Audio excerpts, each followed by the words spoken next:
Soomaaliya mudane Xamsa Cabdi Barre iyo madaxweynaha dowladda Waqooyi Bari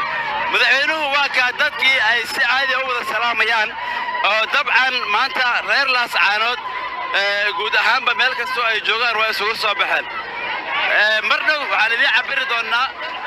dareenka dadweynaha laakiin hadda madaxweynaha ayaan idin daawasiinayna waa ka madaxweynihii dadkiisii ku dhex jiro oo dabcan aad toos u daawanaysaan